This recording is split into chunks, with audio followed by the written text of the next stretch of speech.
नमस्कार दोस्तों, मैं अनूप कुमार श्रीवास्तव आपका स्वागत करता हूं। तो आज हमें जिस चैप्टर को पढ़ना है सभी लोग ध्यान से देखेंगे, नागरिकता, सिटीजनशिप। याद रखिए, नागरिकता सिटीजनशिप बहुत इंपॉर्टेंट चैप्टर है, क्योंकि नागरिकता ही बताता है कि हम जिस जमीन पे खड़े हैं उस जमीन पर हमारा क्या अधिकार है या हमें क्या अधिकार मिला है। क्लियर है? तो सभी बच्चे याद रखिए कि आज हमें नागरिकता पढ़ना है। तो बच्चे सबसे पहले याद रखेंगे कि भारत में जो नागरिकता है, पहले हम भारत के नागरिकता के लक्षण को समझेंगे। क्लियर है? यहाँ सभी बच्चे केयर कीजिएगा। भारत में नागरिकता संविधान का एकात्मक लक्षण है। अभी मैं आपको समझाऊंगा ये बात मैंने कैसे कहा। क्लियर है? तो भारत में नागरिकता संविधान का एकात्मक लक्षण है। ये आपसे पूछा जा चुका है, तो आप भूलेंगे नहीं बच्चे।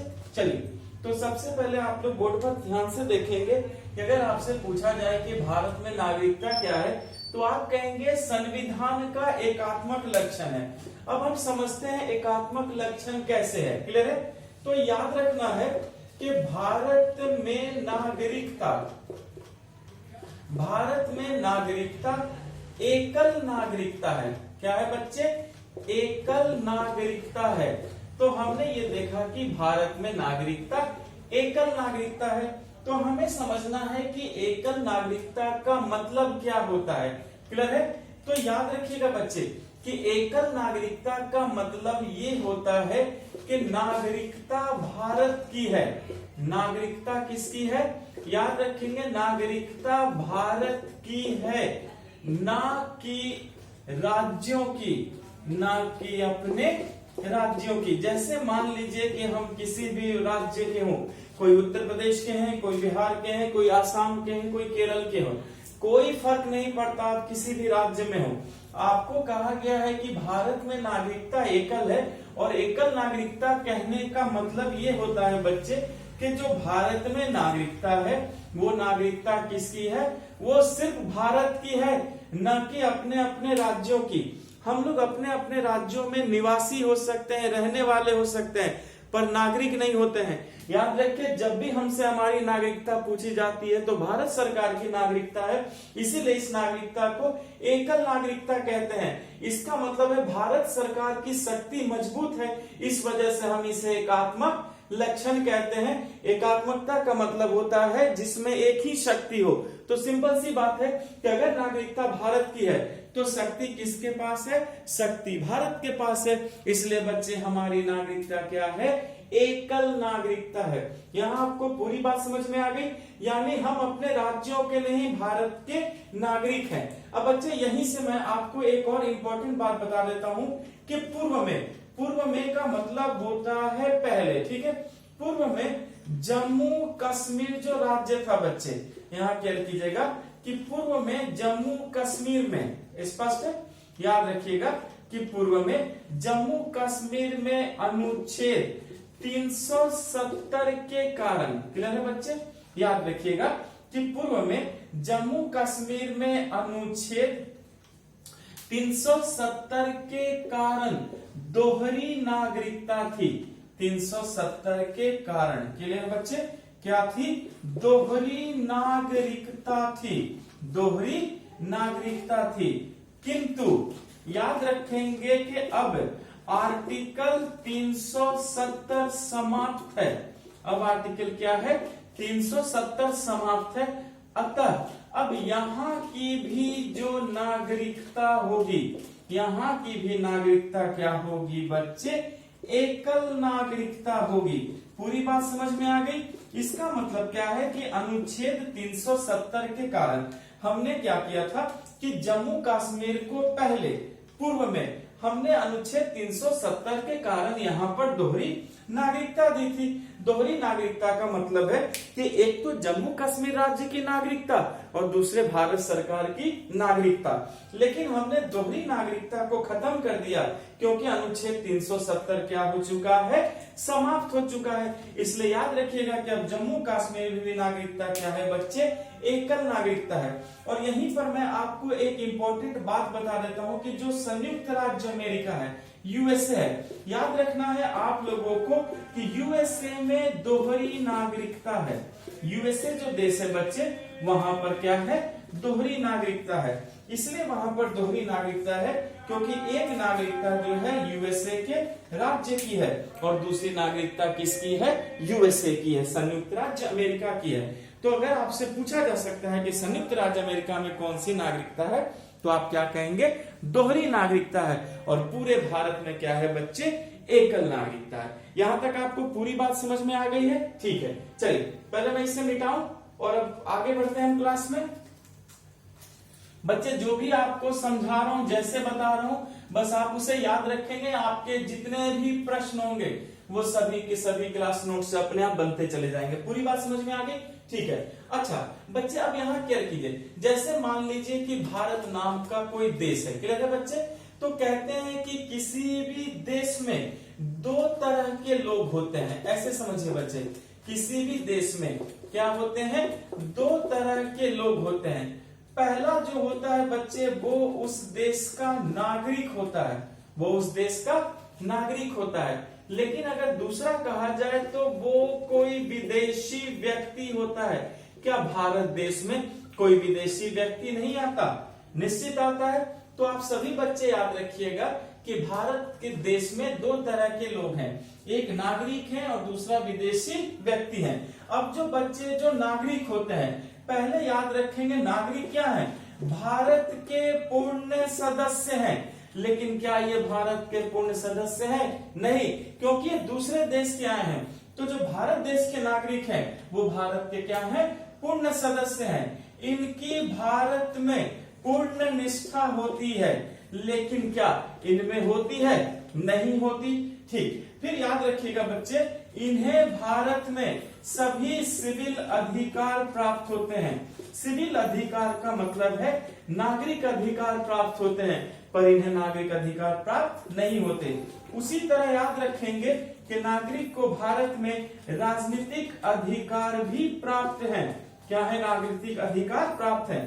और राजनीतिक अधिकार क्या होता है, तो सभी बच्चे याद रखिएगा कि राजनीतिक अधिकार का मतलब है मताधिकार, यानी आपको राजनीतिक अधिकार होता है। लेकिन अगर हम विदेशी व्यक्ति में देखेंगे बच्चे, तो उनमें राजनीतिक अधिकार भी नहीं होता। यहाँ आपको पूरी बात समझ में आ चुकी है? अच्छा, फिर याद रखना है आपको बच्चे, ये इसलिए नहीं होता क्योंकि ये अन्य देश के नागरिक हैं। यहाँ पर आप ऐसे समझिए कि इसलिए इन्हें नहीं होता क्योंकि वो क्या है, अन्य देश के नागरिक हैं। इसका मतलब है कि अन्य देश उन्हें अपने मुताबिक वैसी सुरक्षा देगा। यहाँ तक क्लियर है? अच्छा, अब विदेशी व्यक्ति में भी क्या हो सकते हैं बच्चे, जरा सोचिए कि विदेशी व्यक्ति में भी ऐसे व्यक्ति हो सकते हैं जो भारत के मित्र हो, और ऐसे भी व्यक्ति हो सकते हैं जो भारत के शत्रु हो। तो जब मैं आपको मौलिक अधिकार चैप्टर पढ़ाऊंगा बच्चे, तो मौलिक अधिकार में हम मित्र और शत्रु दोनों के मतलब को सीखेंगे, और नागरिक तो पूरा सीखेंगे। तो सभी बच्चे आपको याद रखना है कि किसी भी देश में दो तरह के लोग होते हैं और उन्हें कौन कौन से अधिकार होते हैं, ये सारी चीजें अभी हमने सीखा। यहाँ पूरी बात आपको समझ में आ गई? अच्छा, और एक चीज याद रखेंगे कि जैसे मैंने अभी सिखाया था कि भारत में नागरिकता क्या है, एकल है। क्लियर है? पहले मैं इसे मिटाऊं फिर हम आगे बढ़ते हैं। ओके,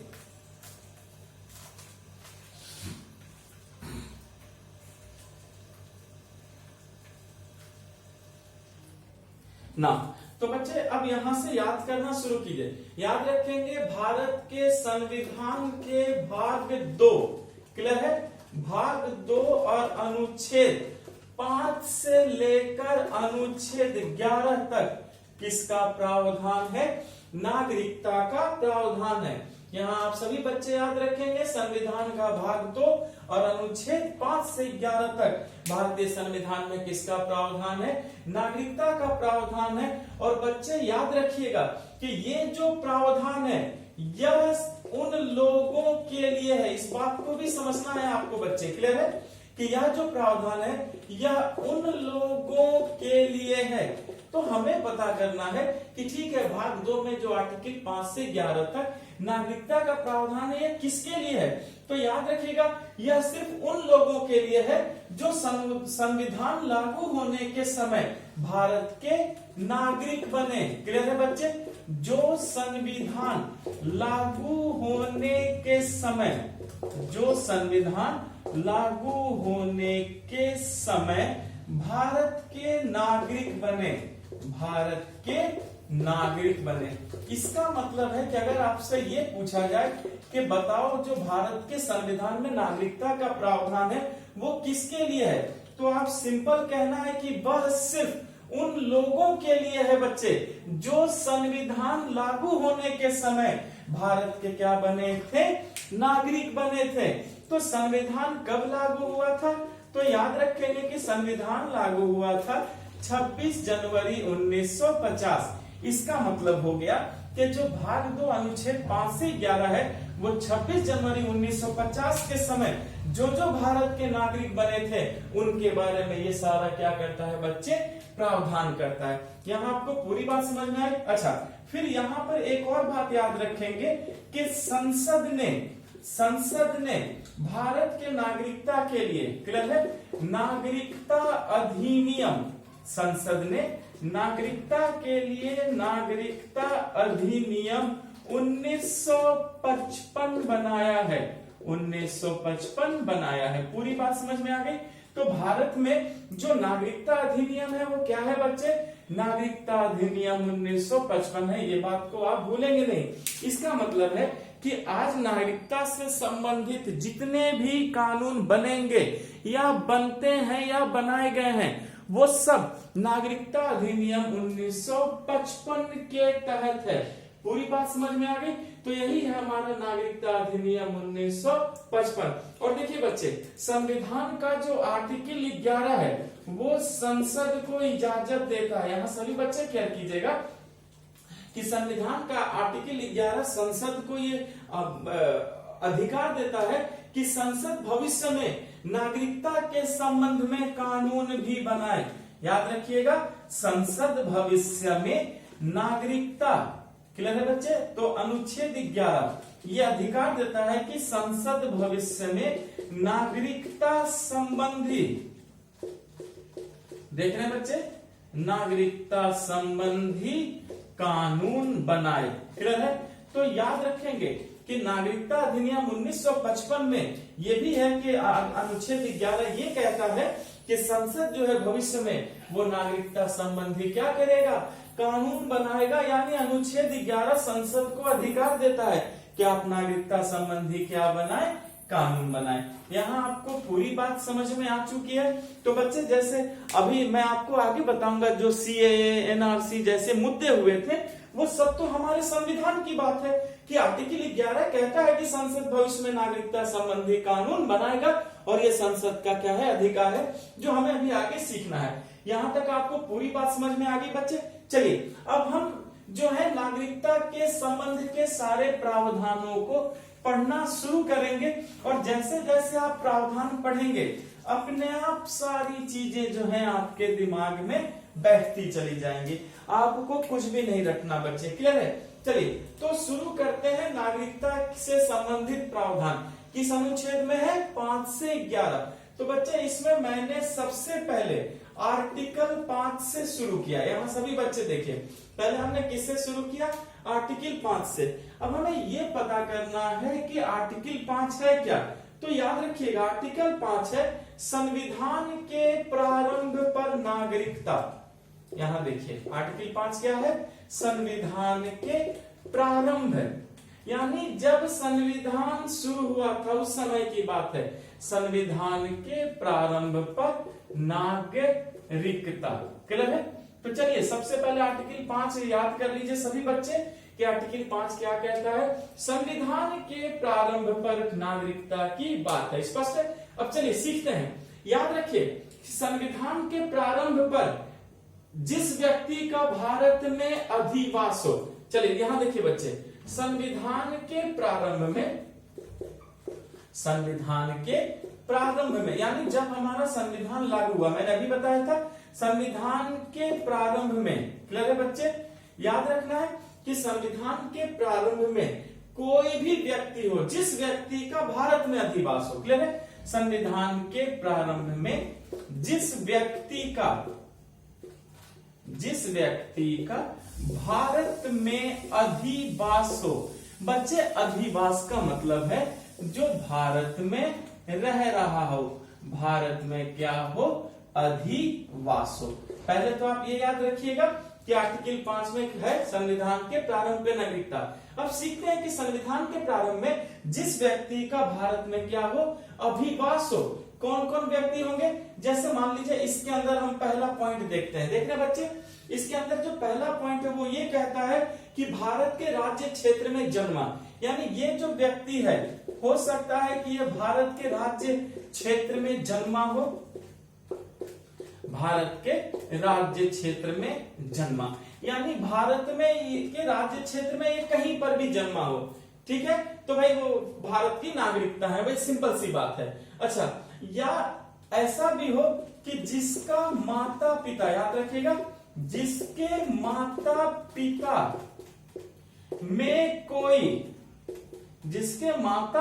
में कोई भारत में जन्मा हो, भारत में जन्मा हो, उसे भी नागरिकता मिल जाएगी। पूरी बात समझ में आई बच्चे? तो देखिए कहा गया है कि संविधान के प्रारंभ में जिस व्यक्ति का भारत में अधिवास है, यानी वो भारत में रह रहा है, हो सकता है पहला कंडीशन कि उसका जन्म भारत के राज्य क्षेत्र में हुआ हो, तो भाई नागरिक है। दूसरा, उसके माता पिता में कोई भी भारत में जन्मा था, तो भी वो नागरिक है। या बच्चे संविधान के लागू होने के ठीक पहले कम से कम 5 वर्ष वो भारत में रह रहा हो। तीसरा क्या कह रहा है बच्चे कि संविधान के लागू होने के, संविधान के लागू होने के ठीक पहले, यानी 26 जनवरी 1950 के ठीक पहले 5 वर्ष तक, बच्चे साफ समझिएगा, कम से कम 5 वर्ष तक भारत में निवासी रह रहा हो। कम 5 वर्ष तक, कम से कम है ये, ठीक है बच्चे, कम से कम भारत में वो निवासी रहा हो, वो क्या है बच्चे, भारत का नागरिक है। पूरी बात समझ में आ गई? बस 3 पॉइंट याद रखिएगा। आर्टिकल 5 कहता है कि संविधान के प्रारंभ पर नागरिकता कैसे मिलेगी, तो संविधान के प्रारंभ में उस व्यक्ति को नागरिकता मिल रही है बच्चे, या तो उसका जन्म भारत के राज्य क्षेत्र में हुआ हो, नागरिक है, या हो सकता है उसके माता पिता में कोई अगर भारत में जन्मा हो तो भी वो नागरिक है। और मान लो वो बात नहीं हो तो कोई ना, संविधान के लागू होने के ठीक पहले अगर वो कम से कम 5 वर्षों तक भी भारत में रहा हो तो वो फिर क्या है बच्चे, वो भारत का निवासी है। यहाँ आपको पूरी बात समझ में आ गई? तो याद रखिएगा कि संविधान के प्रारंभ पर हमें ऐसे ही नागरिकता मिली थी। यहां तक स्पष्ट बच्चे? मैं मिटाऊं इसे? देखिए मैं बोर्ड के साइड हो जाता हूं ताकि आप लिख सके, पूरी स्क्रीनशॉट ले सके और एक एक चीज कहानी की तरह सुन के याद कर लेना है। स्पष्ट है? चलिए मैं मिटा रहा हूं। अब हम आते हैं आर्टिकल 6 में। याद रखिएगा हम संविधान को अनुच्छेदों के तहत ही पढ़ते चले जाएंगे तो अपने आप आपको सारी बातें याद होती चली जाएंगी। स्पष्ट है ना? लुक, अब सभी बच्चे केयर कीजिए। अब हम आते हैं आर्टिकल 6 में, ठीक है? चलिए अब आर्टिकल 6 क्या कहता है इसको समझिए। आर्टिकल 6 कहता है बच्चे, पाकिस्तान से भारत आने वाले व्यक्ति की नागरिकता, क्योंकि विभाजन हुई थी तो याद रखना है आर्टिकल 6 क्या कहता है, पाकिस्तान से भारत आने वाले, पाकिस्तान से भारत आने वाले व्यक्ति की नागरिकता, आने वाले व्यक्ति की नागरिकता। पूरी बात समझ में आ गई? तो ना, अब यहां सभी बच्चे केयर कीजिए, कहा गया है पाकिस्तान से भारत आने वाले, यानी आर्टिकल 6 कहता है कि जो पाकिस्तान से भारत आए हैं उनके नागरिकता के बारे में क्या, कैसे पता चलेगा। तो बच्चे याद रखिएगा, पाकिस्तान से भारत आने वाले व्यक्ति को भारतीय नागरिक माना जाएगा, ठीक है? पाकिस्तान से भारत आने वाले व्यक्ति की नागरिकता। अब देखिए बच्चे, उन्हें कैसे नागरिक माना जाएगा, उनके लिए क्या कंडीशन है ये देखते चलिए। नागरिक माना जाएगा। ठीक है, कैसे माना जाएगा? चलिए पहला ऑप्शन मान लीजिए ए में मैं लिख रहा हूं कि माना जाएगा वह या उसके माता पिता, दादा दादी, नाना नानी में से कोई भारत में जन्मा हो। या तो वह या उसके माता पिता, क्लियर, या उसके दादा दादी या उसके नाना नानी। देख रहे हैं बच्चे, कब माना जाएगा? या तो वो खुद या उसके माता पिता या उसके दादा दादी या उसके नाना नानी में से कोई भारत में जन्मा था। में से कोई भी, ठीक है, में से कोई भारत में जन्मा था। कोई भी भारत में क्या था?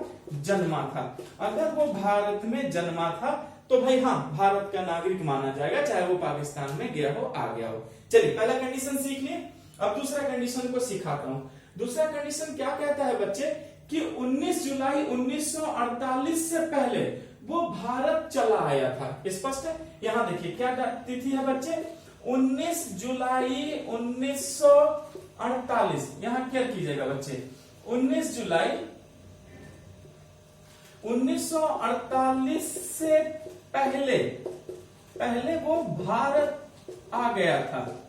भारत आ गया था। ठीक है, इस बात को याद रखिएगा कि 19 जुलाई 1948 को, स्पष्ट है बच्चे, से पहले वो क्या हुआ था?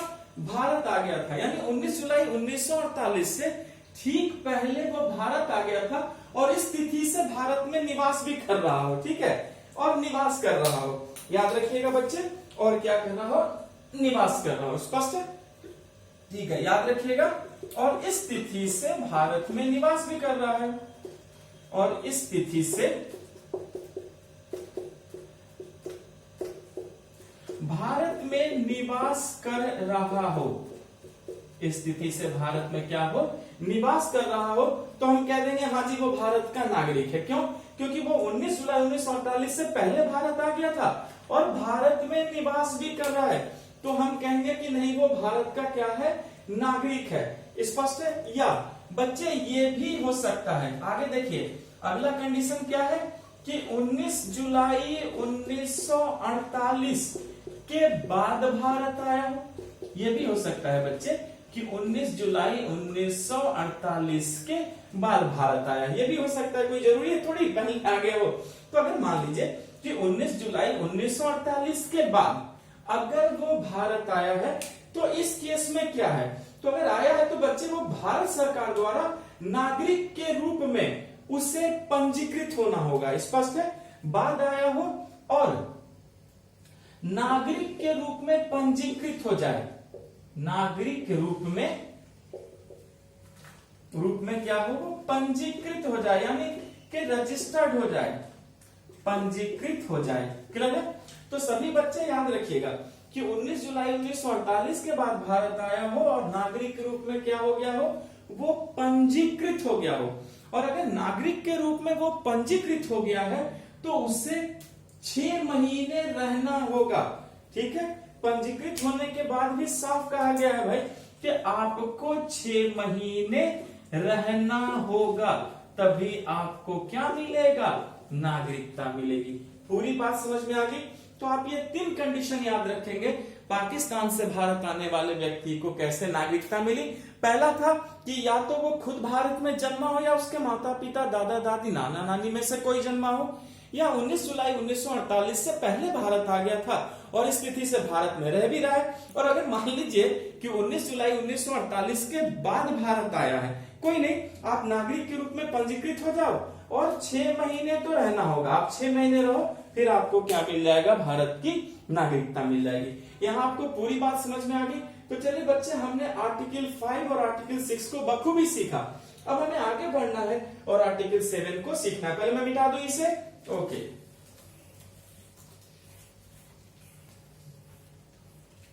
इस तरीके से जब हम आर्टिकल वाइज चीजों को समझ लेंगे तो बच्चे याद रखिएगा आपके प्रश्न आपको कभी नहीं फंसा सकते। अगर चीजें क्लियर नहीं होंगी तभी आप क्वेश्चन में फंसेंगे। और बेफिक्र रहिए, इस चैनल पर मेहनत मुझे करना है, आपको बस मेरे अनुभव से फायदा उठाना है। चलिए अब आगे बढ़ते हैं बच्चे, और याद रखिएगा अब हम आगे कौन से आर्टिकल में कदम रख रहे हैं। अब हमारा अगला आर्टिकल है आर्टिकल 7। तो समझिए कि आर्टिकल 7 क्या है। तो बच्चे आर्टिकल 7 है जो भारत से पाकिस्तान चला गया हो। क्लियर है? चलिए कैसे, बस मान लीजिए बच्चे एक डेट है 1 मार्च 1947। याद रखिएगा कि 15 अगस्त 1947 को हम आजाद हुए थे। तो मान लीजिए अगर कोई व्यक्ति है बच्चे, वो 1 मार्च 1947 के बाद भारत से पाकिस्तान चला गया हो। 1 मार्च 1947 के बाद यहां उल्टा हो गया, क्या हो गया, वो भारत से पाकिस्तान चला गया हो, भारत से पाकिस्तान चला गया हो। पूरी बात समझ में आ गई? तो सभी बच्चे याद रखिएगा कि आर्टिकल 7 ये कहता है कि 1 मार्च 1947 के बाद अगर कोई भी व्यक्ति भारत से कहां चला गया हो, पाकिस्तान चला गया हो, और वह बाद में फिर भारत में लौट आया हो। क्लियर है? और बाद में, यहां देखिए बच्चे, और बाद में पुनर्वास के लिए, मतलब दोबारा रहने के लिए, पुनर्वास मतलब दोबारा रहने के लिए, और बाद में पुनर्वास के लिए फिर भारत चला आया हो, भारत चला आया हो। तो अब अगर वो पुनर्वास यानी दोबारा रहने के लिए भारत चला आया हो, तो फिर उससे नागरिकता कैसे मिलेगी? तो याद रखना है बच्चे, वह नागरिक बन सकता है। ऐसा नहीं है कि हम उन्हें नागरिकता नहीं देंगे, वह नागरिक बन सकता है, पर कंडीशन क्या होगी? क्लियर है? मैं फिर से बोल रहा हूं, ध्यान से देखिए बोर्ड पर, कि व्यक्ति जो 1 मार्च 1947 के बाद भारत से पाकिस्तान चला गया हो, ठीक है, उसके बाद वो फिर पहुंचा है भारत में रहने के लिए, पुनर्वास के लिए, तो वह नागरिक बन सकता है। लेकिन कैसे? पंजीकरण प्रार्थना पत्र के बाद। तो वो फिर भी क्या करे? भारत में पंजीकरण प्रार्थना पत्र दे, पंजीकरण प्रार्थना पत्र दे, और फिर देने के कम से कम, ठीक है बच्चे, दे, और कम से कम यहां भी कहा गया है कि 6 माह तक आपको रहना होगा, कम से कम 6 महीने तक रहे। अगर आप ऐसा करेंगे तो आपको फिर क्या होगी? भारत की नागरिकता मिल जाएगी। यहाँ आपको पूरी बात समझ में आ गई बच्चे? तो आपको भूलना नहीं है, इस बात को याद रखना है कि आप पंजीकरण प्रार्थना पत्र दीजिए। समझ में आ चुका? चलिए अब आर्टिकल 7 को भी हमने सीख लिया। अब आर्टिकल हम 8 पर चलते हैं और देखते हैं आर्टिकल 8 क्या। मैं मिटा इसे सभी बच्चे समझ गए, लिख चुके हैं? ओके,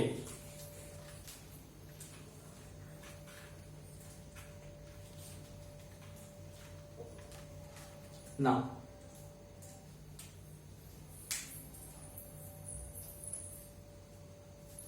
अब बच्चे आर्टिकल 8 पर ध्यान दीजिए और देखिए आर्टिकल 8 क्या कहता है।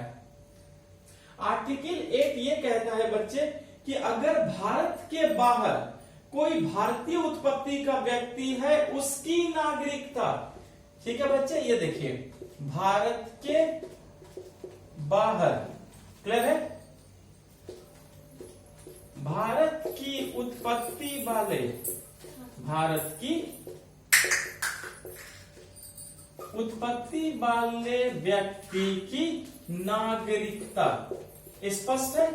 तो बच्चे इसको कैसे समझेंगे? याद रखना है आपको कि मान लीजिए कोई व्यक्ति भारत में जन्मा हो, भारत की उत्पत्ति हो।